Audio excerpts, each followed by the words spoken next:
गायत्री विद्या मंदिर उच्च माध्यमिक विद्यालय सांसों के यूट्यूब चैनल पर आप सभी का पुनः हार्दिक स्वागत है।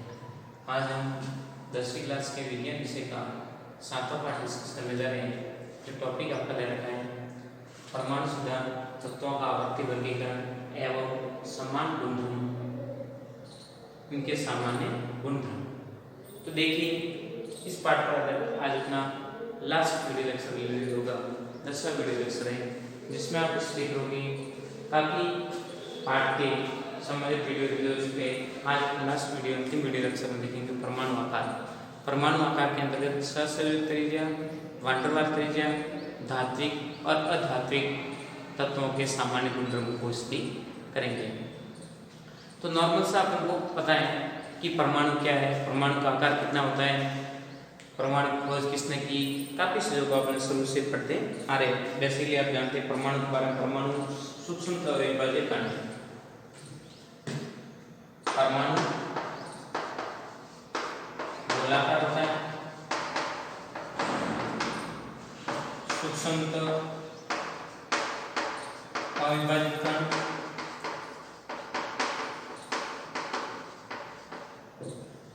खोज न्यूटन डाल्टन। आकार 10⁻⁻10 मीटर।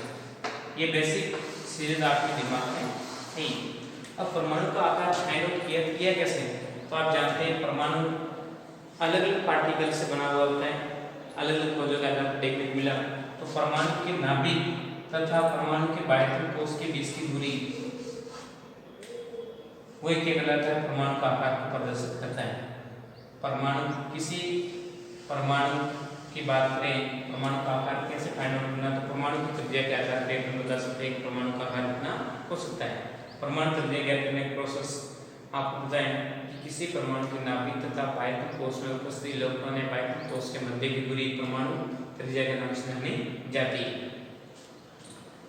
परमाणु के नाभिक व बाह्य कोश के मध्य की दूरी के अकॉर्डिंग अपन परमाणु का आकार फाइंड आउट करते हैं। परमाणु त्रिज्या नॉर्मली ससंयोजक त्रिज्या और वान डेर वाल्स त्रिज्या दो प्रकार की होती है। ससंयोजक त्रिज्या की परिभाषा क्या हो जाएगी? जब दो समान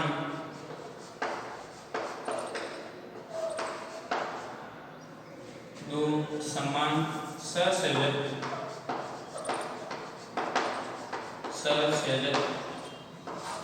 परमाणु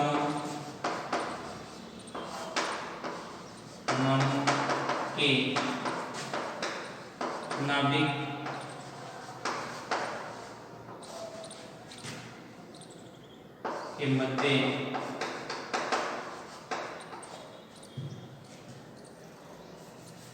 नाभिक के मध्य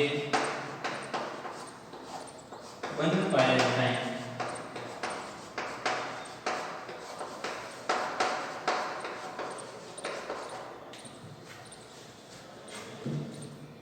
तथा बंध दूरी का आधा भाग ही ससंयोजक त्रिज्या है।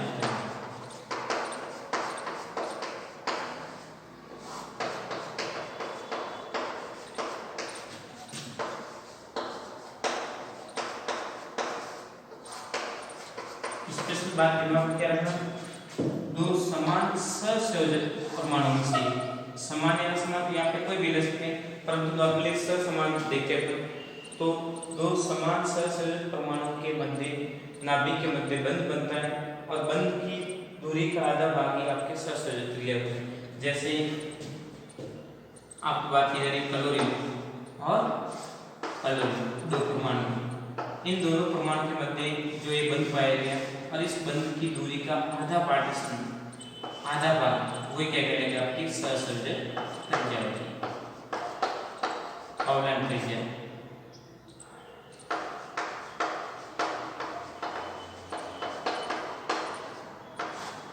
दिमाग बात रहेगी। क्या बताया गया है, जब किसी दो सहसंयोजक परमाणु के मध्य की बंध की दूरी का आधा भाग ही आपके सहसंयोजक त्रिज्या के नाम से जाना जाता है। बेसिकली बात दिमाग में रखना, ध्यान रखिए, मतलब क्या बताया गया है कि सहसंयोजक त्रिज्या क्या होती है, जब दो समान या असमान कोई भी हो सकता है, उसमें आप कंफ्यूज मत होना, जब दो सहसंयोजक परमाणु के मध्य बंध पाया जाता है और बंध दूरी का आधा भाग ही सहसंयोजक त्रिज्या कहलाता है।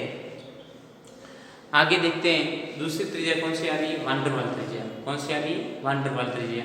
वान डेर वाल त्रिज्या क्या होती है उसको अपन देखने जा रहे हैं। वान डेर वाल त्रिज्या क्या होती है, ठोस अवस्था में एक ही पदार्थ के दो निकट अनाबंधित अणुओं के परमाणु के मध्य की दूरी का आधा भाग ये आपकी क्या कहलाएगी, सहसंयोजक वान डेर वाल त्रिज्या कहलाती है। देखिए सहसंयोजक त्रिज्या आपके सामने रिप्रेजेंट करके उसका अपने एक बार पूरे स्क्रीनशॉट ले लीजिए, फिर बाद में अपने वान डेर वाल त्रिज्या को स्टडी कर रहे हैं। देखिए वैसे ही आप देखते हैं जब किसी पदार्थ के दो अनाबंधित, वर्ड क्या रहा है दिमाग में ध्यान रखना, इंपॉर्टेंट है, अनाबंधित मतलब बंध नहीं बनेगा, अनाबंधित अणु के परमाणु के मध्य की दूरी का आधा भाग क्या कहलाएगा, वान डेर वाल त्रिज्या। इंपॉर्टेंस क्या बढ़े, अनाबंधित काल्पनिक दूरी। जब किसी परमाणु के दो अनाबंधित अणुओं के परमाणु के मध्य की दूरी का आधा भाग वान डेर वाल त्रिज्या कहलाती है। वान डेर वाल त्रिज्या काल्पनिक दूरी बताएगी, कैसी है, काल्पनिक। मान लो ए और बी अणु दे रखे थे और उनके मध्य की काल्पनिक दूरी को हम कैलकुलेट करके उसका आधा करते हैं, वो वान डेर वाल त्रिज्या होती है। त्रिज्या का क्रम से ऑर्डर, सबसे बड़ी त्रिज्या होती है वान डेर वाल त्रिज्या, जो किसमें पाई जाती है, अक्रिय गैसों में सबसे वान डेर वाल त्रिज्या पाई जाती है। इसकी वजह से अक्रिय गैस आवर्त सारणी में सबसे बड़े आकार की होती है। फिर सहसंयोजक त्रिज्या आपके पी ब्लॉक तत्वों में पाई जाती है, मैक्सिमम पी ब्लॉक तत्व होते हैं वह सहसंयोजक त्रिज्या में एग्जिस्ट करते हैं। और धात्विक त्रिज्या आपको देखने को मिलती है डी ब्लॉक तथा एफ ब्लॉक, और आयनिक त्रिज्या होती है वो होती है आपकी एस ब्लॉक। नॉर्मली जनरली बात करें तो, और क्रम से सबसे बड़ी त्रिज्या वान डेर वाल, फिर बाद में सहसंयोग, फिर बाद में धात्विक त्रिज्या और फिर बाद में आयनिक त्रिज्या, ये क्रम इसका चलता रहता है। अब आपके सामने धात्विक त्रिज्या बता रहा है। धात्विक त्रिज्या क्या होता है, जब किसी धातु क्रिस्टल के दो निकटतम धातु परमाणु के मध्य की दूरी ही आपकी धात्विक त्रिज्या कहलाती है। क्या हो जाएगी, जब किसी धातु क्रिस्टल के दो निकटवर्ती धातु परमाणु के मध्य की दूरी का आधा भाग ही धात्विक त्रिज्या के नाम से जाना जाता है। या धात्विक दूरी के तो डायरेक्ट दूरी बता दो, और त्रिज्या क्या तो उसका आधा भाग। दिमाग बात रही। देखिए जो आपके सामने मेट्रोप्लेन है उसको स्क्रीनशॉट द्वारा सेट कीजिए, फिर बाद में धात्विक त्रिज्या की परिभाषा लिखते हुए और आवर्त सारणी में इसकी क्या प्रॉपर्टी उसको स्टडी करते हुए फिर बाद में धातु और अधातु को समझाते हुए इस पाठ को हम लोग करेंगे। देखिए जब किसी धातु के क्रिस्टल जालक के नजदीक स्थित दो परमाणु के नाभिक की बीच की दूरी का आधा हिस्सा या आधा भाग धात्विक त्रिज्या कहलाती है। आप जानते हैं आवर्त सारणी में परमाणु के आकार के बारे में बात करें तो बाएं से दाएं ओर जाने पर परमाणु का आकार घटता है और ऊपर से नीचे की ओर जाने पर परमाणु का आकार बढ़ता है। ऐसा क्या होता है कि ऊपर से नीचे की ओर जाने पर उसमें कोषों की संख्या बढ़ने से परमाणु के नाभिक तथा बाह्यतम कोषों की संख्या बढ़ने की वजह से इलेक्ट्रॉन तथा नाभिक के मध्य की दूरी बढ़ जाती है, और बाएं से दाएं ओर जाने पर प्रभावी नाभिक का आवेश बढ़ता है, प्रोटॉन की संख्या बढ़ती है जिससे इलेक्ट्रॉन का आकर्षण अधिक रहता है और जिसके परमाणु और इलेक्ट्रॉन आसानी से आपस में जुड़े रहते हैं और आकार बढ़ता है। एक्सेप्शन केस में आप देखने को मिलेगा वान डेर वाल त्रिज्या के अकॉर्डिंग अक्रिय गैसों की त्रिज्या आवर्त सारणी में सबसे बड़ी बताई गई। कारण क्या है, वान डेर वाल त्रिज्या उपस्थित होने की वजह से।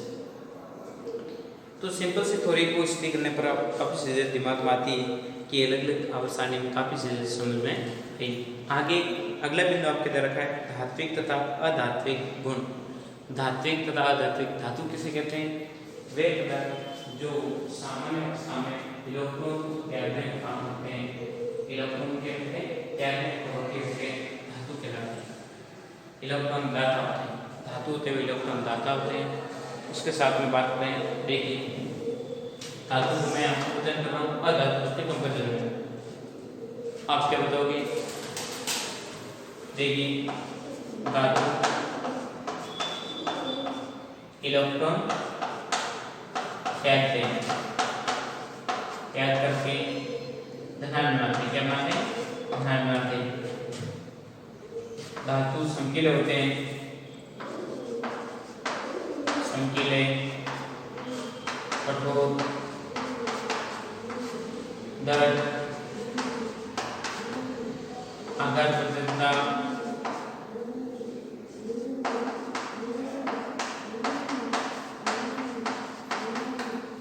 तन्यता, विद्युत व ऊष्मा के सुचालक, धावनिक प्रवृत्ति,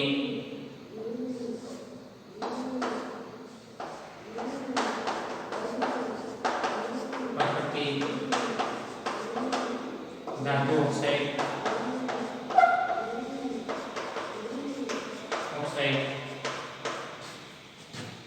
की सारी प्रकृति देखने को मिलती है। ये सारे किसकी विशेषता बताई मैंने? धातु की बताई कि जितने भी धातु होते हैं वो क्या होते हैं? इलेक्ट्रॉन को त्याग करके फिनाइल बनाएंगे। क्या बनाएंगे? इलेक्ट्रॉन को त्याग कर फिनाइल बनाते हैं। धातु संकीले होते हैं, कठोर होते हैं, दृढ़ होते हैं तथा आघात वक्रता का गुण पाया जाता है। पीटने पर वो सादर के रूप में, पतली सादर में कन्वर्ट हो जाते हैं परंतु टूटते नहीं है।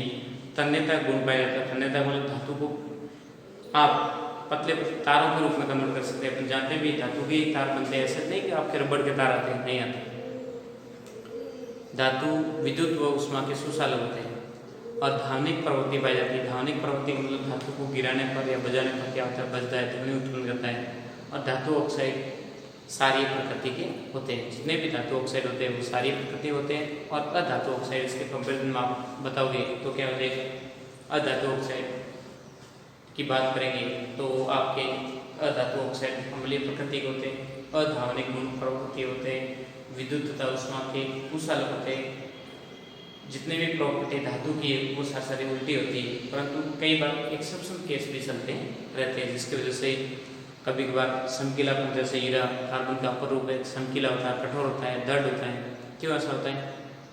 क्योंकि अपवाद है, कार्बन का अपर रूप होता है, कार्बन तो एक अधातु है, फिर भी ऐसे कई अपवाद जैसे समकीला होने की वजह से। या सुचालकता में देखिए ग्रेफाइट धातु अधातु होते हुए विद्युत की सुचालक होती है, क्योंकि उसमें मुक्त इलेक्ट्रॉन अलग अलग परतों में पाया जाता है और परतों में अलग अलग इलेक्ट्रॉन गमन करने की वजह से विद्युत धारा का सुचालकता गुणधर्म प्रदर्शित करने की इसकी प्रॉपर्टी होती है। तो बेसिकली देखें तो धातु और अधातु में काफ़ी भिन्नता को अपन स्टडी करने पर समझ में आती है बात कि धातु और अधातु काफ़ी अलग अलग प्रॉपर्टी दर्शाते रहते हैं। अब बात करते हैं, दिमाग बात रही कि मैंने धातु को बताया, और धातु आप खुद कंपेरिजन करके उसको रिप्रेजेंट कर सकते हैं। या देखिए आवर्त सारणी में देखें तो धातु और अधातु क्या प्रोसेस रहता है? आवर्त सारणी में ऊपर से नीचे की ओर जाने पर धात्विक प्रवृत्ति बढ़ती और बाएं से दाईं ओर जाने पर धात्विक प्रवृत्ति क्या होती? घटती। आवर्त सारणी की प्रॉपर्टी के अकॉर्डिंग बताया जाए तो आप क्या बताओगे? ऊपर से नीचे जाने पर और बाएं से दाएं जाने पर इधर से इधर जाओगे, धात्विक प्रवृत्ति क्या होती? घटती है।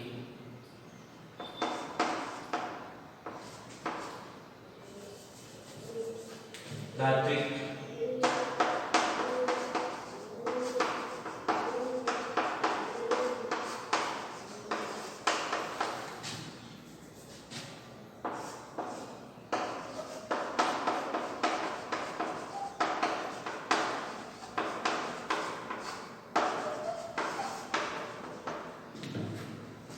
आवर्त सारणी में बाएं से दाएं ओर जाने पर धात्विक प्रवृत्ति डिक्रीज होती है, तब आप देखोगे बाएं ओर साथ क्या होते हैं? अधातु होते हैं, जबकि दाएं ओर एस के तत्व साथ धातु होते हैं। डी ब्लॉक के तत्व सारे धातु होते हैं और पी ब्लॉक के कुछ तत्व धातु गुण दर्शाते हैं, परंतु बाएं से दाएं जाने पर धात्विक गुण घटते हैं और ऊपर से नीचे आने पर धातु गुण क्या होते हैं, बढ़ते बताए गए। और अधातु इसके रिवर्सिबल हो जाएगा। और उसके उपरांत उपधातु जो आपके आवर्सानी में टेढ़े मेढ़े दर्शा रखे, तो काफ़ी चीज़ों को आपने स्टडी करने पर आपको काफ़ी पार्ट लेंथी पार्ट था, व्यवस्थित पार्ट था और कंपटीशन दर्शे के देखे तो ये बहुत वेरी वेरी इंपॉर्टेंट पार्ट है। व्यवस्थित तैयार करें एग्जाम की दृष्टि से, कंपटीशन परीक्षा की दृष्टि से आपके भविष्य में काम आने वाली चीज है। जो मैटर आपको बता रखा है प्रत्येक चीज को देख करें। उपधातु आवर्त सारणी में टेढ़ी मेढ़ी रेखा द्वारा दर्शाए गए कौन कौन से थे, बोरॉन, सिलिकॉन, जर्मेनियम, आर्सेनियम, एंटीमनी, टेरुलियम तथा पोलेनियम, ये सारे क्या बता रखे उपधातु।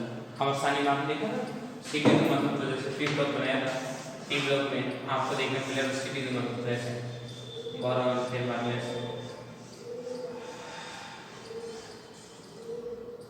तो ये टेढ़ी मेढ़ी रेखा थी ना, वो आपकी क्या प्रदर्शित कर रही थी,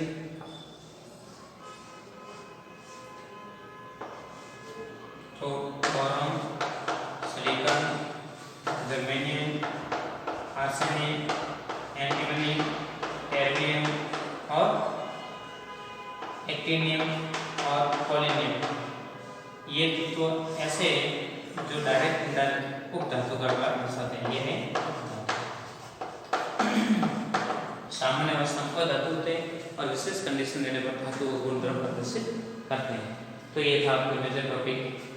तो आपने केमिस्ट्री के आपके 4 पार्ट दे रखे थे, 4 में से 3 पार्टों को आपने स्टडी कर लिया।